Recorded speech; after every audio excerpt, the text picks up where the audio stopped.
Welcome back. This is a companion video to the webinar that you attended previously. By now you should have the IFR approach checklist, and in this video we're going to walk you through how to enable multitasking on your iPad, how to use multitasking and the checklist in flight. I'll walk you through shooting the localizer DME approach into Aspen, Colorado using the checklist, and how to get the checklist into notes and bring back the missing checkboxes. I will also show you the tip slide again just to refresh your memory. Okay, enabling multitasking. Step 1 is to make sure that multitasking is enabled on your iPad. So to turn multitasking features on, go to Settings, Home Screen and Dock, Multitasking, then Allow Multiple Apps. Well, let's do that. So here I am on Settings, Home Screen and Dock, and you see the Multitasking tab there. And you want to make sure that Allow Multiple Apps is turned on. That's turned on. Now, if you're running a really old version of Apple software on your iPad, you may not have that Home Screen and Dock tab. But if you go up here to General, multitasking will show up in there. And step 2 is to drag ForeFlight and Notes down to the dock. That is your dock. So let's do that.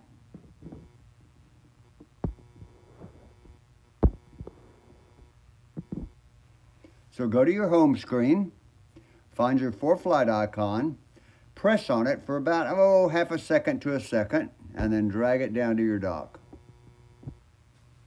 Find your Notes app and do the same thing. Press on it for about half a second to a second and drag it down to your dock.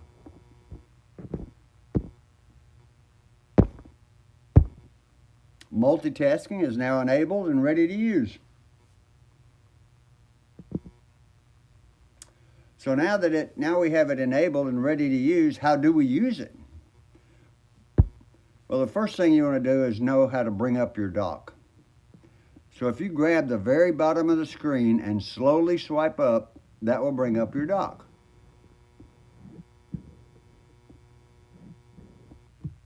There it is. And it allows you to overlay the checklist on the screen. So let's do that. Bring up my dock, press on my Notes app for half a second to a second, and then drag it up here to my screen. And there's my simple Garmin checklist right there.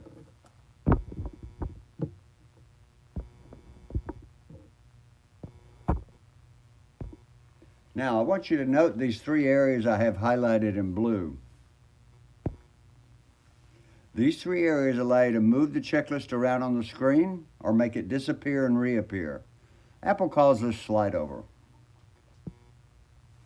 And this bar at the bottom allows you to switch between stacked apps, which I'll show you later in the demo. Okay, I just showed you pictorially how to use multitasking. Now let's do it for real.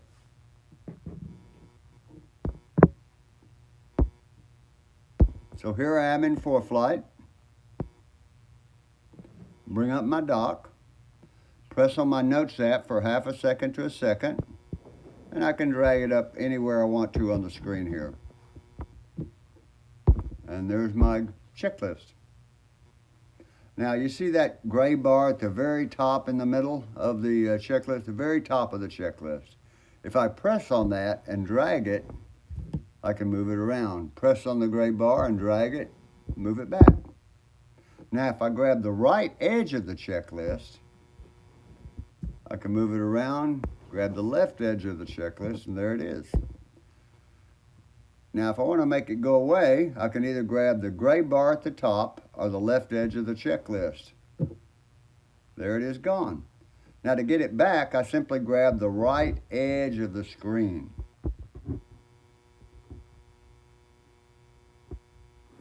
There's my checklist back. Now, as you've already probably surmised, you can use these little check boxes to monitor your progress as you go along. Remember how I said it was so easy to customize? Well, let's do that.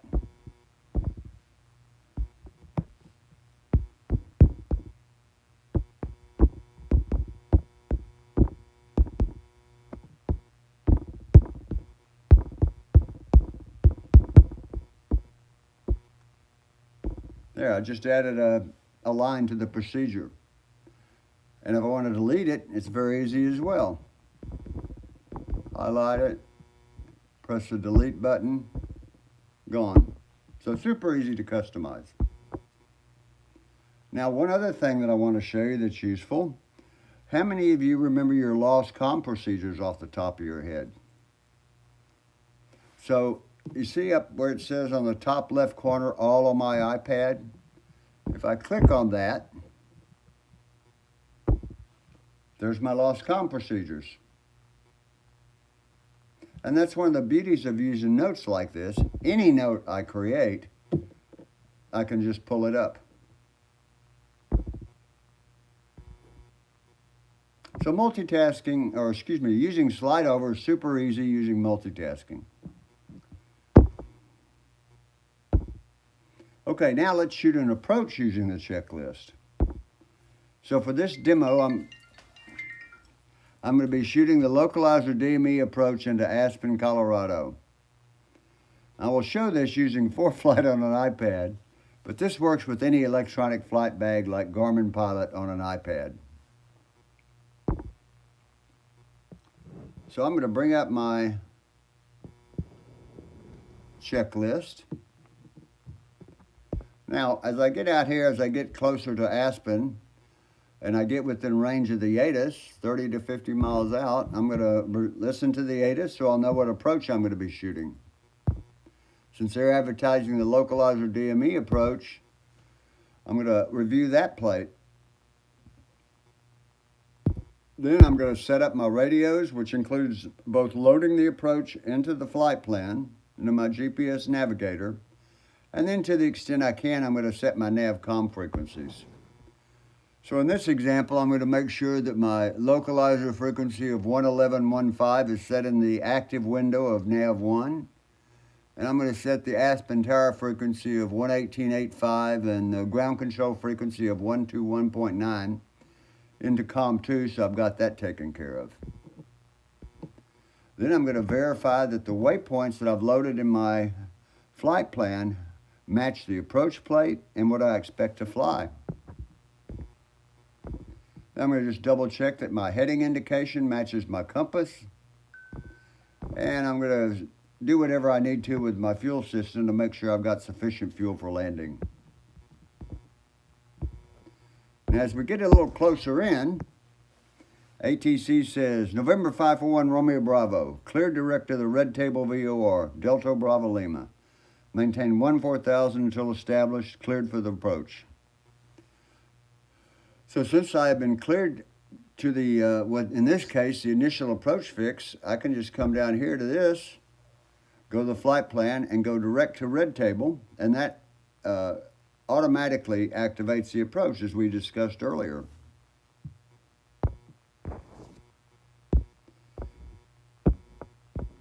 Now, once I pass Jargu and turn inbound, I'm going to verify or set that the localizer frequency of 111.15 is set in the active window of NAV1,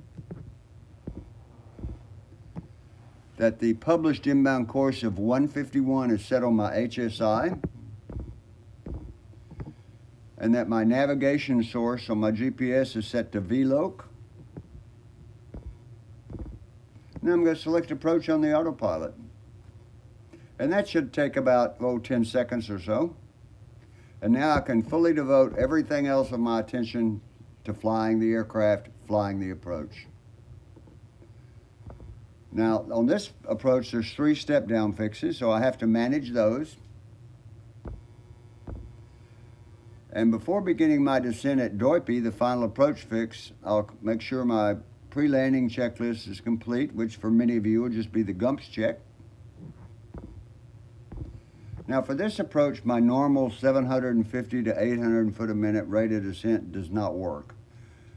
This approach requires a much greater rate of descent, so I'm going to use a stabilized approach descent rate. I'll show you that in just a minute.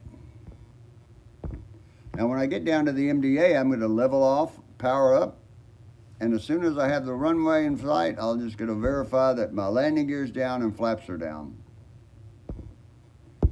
Now, if I get to the missed approach point, which is SEAG, and don't have the runway environment in sight, I'm going to have to go missed. There's my missed approach procedure. But heaven forbid if I have to go missed at Aspen. That is not something I want to do. Okay. We just shot the approach using the checklist. Pretty easy, pretty simple. And I know I've done what I need to, when I need to do it, not miss any required actions or steps. Now let's look at that stabilized approach descent rate.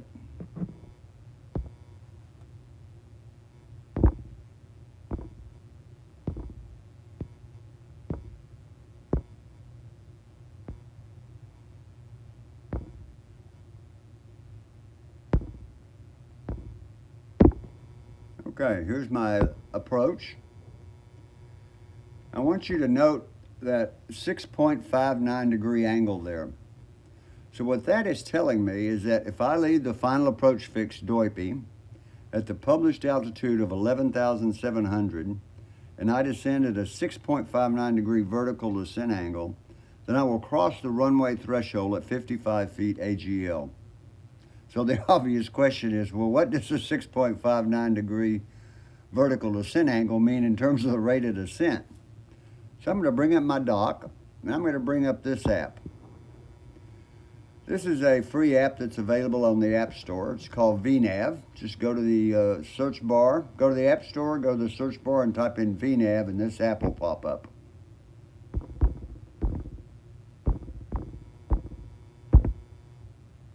So on this bottom calculator, I'm going to put in a initial ground speed. So I'm going to use, well, for most singles and light twins, I just put in 90.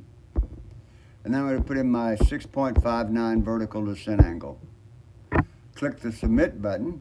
And as you can see, for various ground speeds, it tells me what rate of descent I need. So let's say I'm going 110 knots. It says I need a 1,286 foot a minute rate of descent. We'll call that 1,300 foot, and that is my stabilized approach descent rate. Now, another thing that can be useful with this app, let's say that I'm departing Aspen.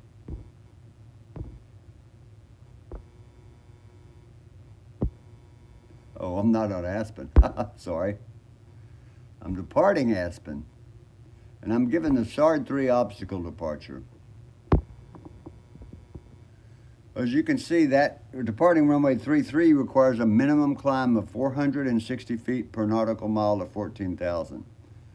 So again, the question is, well, what does that mean in terms of a climb rate? What kind of climb rate do I need?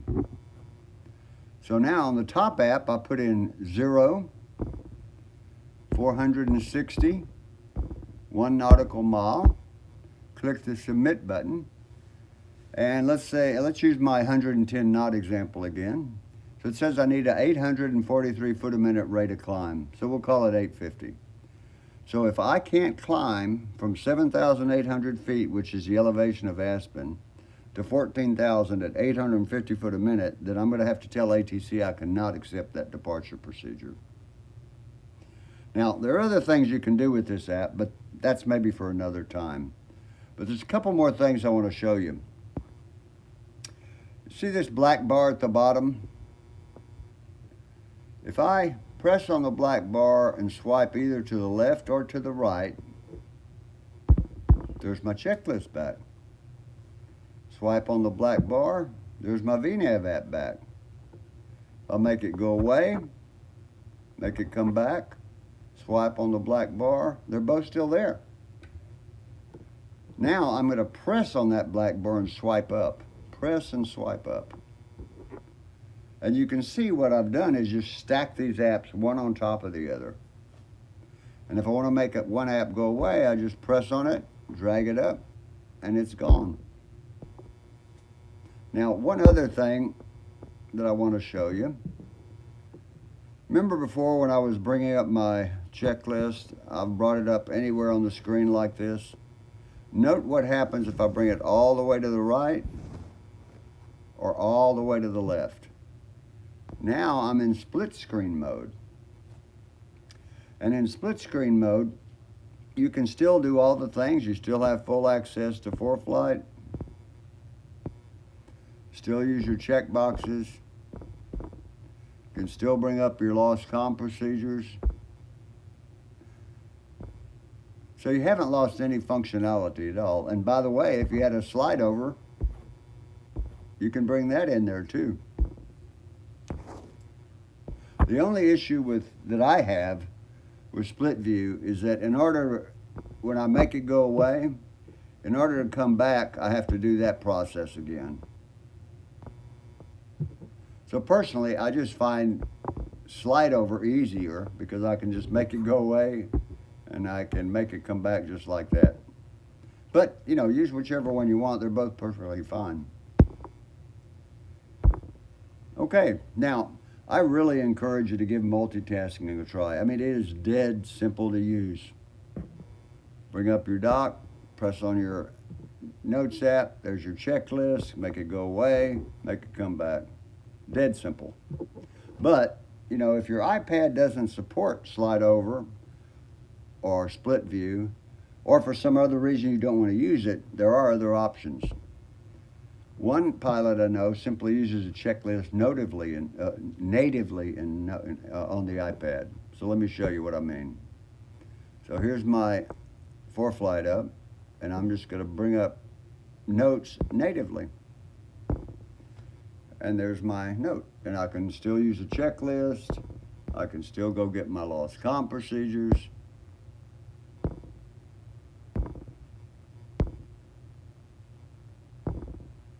And if I want to get back and look at ForeFlight, you see this black bar at the bottom. I can swipe it, and there's ForeFlight back. Swipe the other way, and there's a checklist back. Now, if you have a really old version of software on your really old version of Apple software on your iPad, you may not have that black bar. So just pretend you're about to pick up a baseball. Place all 5 fingers on the screen and swipe. It does the same thing as a black bar.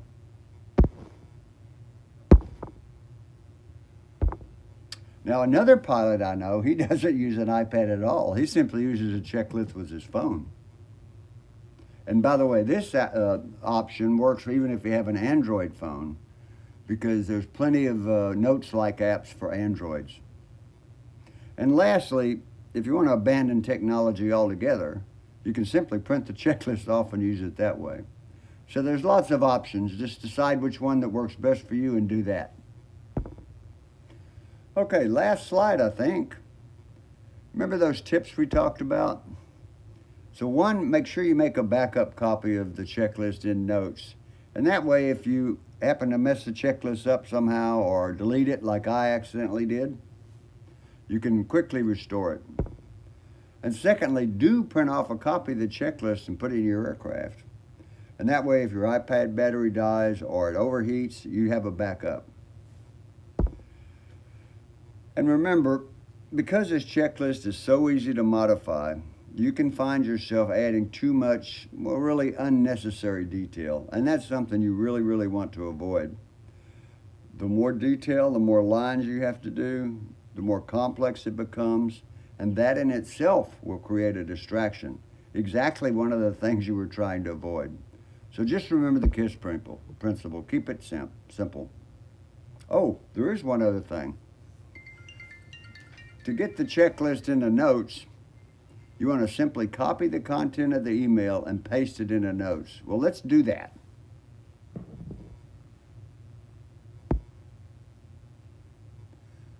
Here we are. So here's the checklist. And when you get it, you'll note that the little check boxes have gone away. And that's because email does not understand check boxes. So what you want to do is just copy it.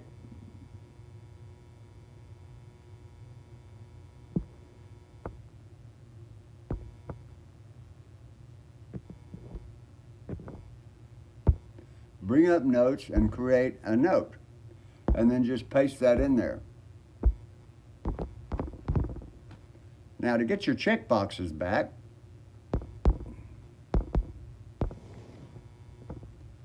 highlight your area, and on the very top right of the keypad, you're going to see three icons: the pen icon, the camera, and the checkbox icon. Just click on the checkbox icon, and boom, there's your checkboxes back.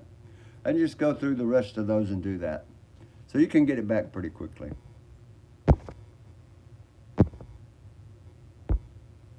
Now remember my warning to you: before you fly an IMC with this checklist, you must ensure that it works with your avionics or modify as appropriate, and you must go up and practice in VMC conditions with an instructor or safety pilot to ensure you understand and are proficient to its use.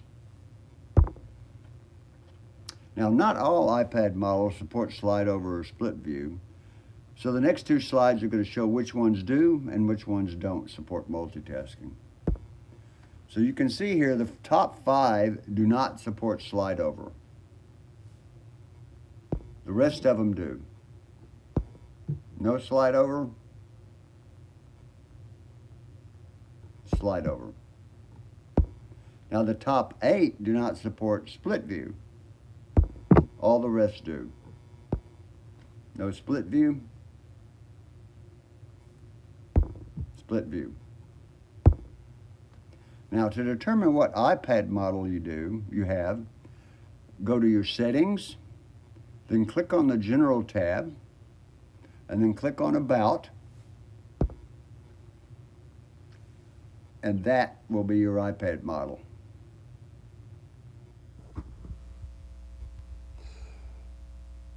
Well, folks, if I can help anyway, feel free to contact me.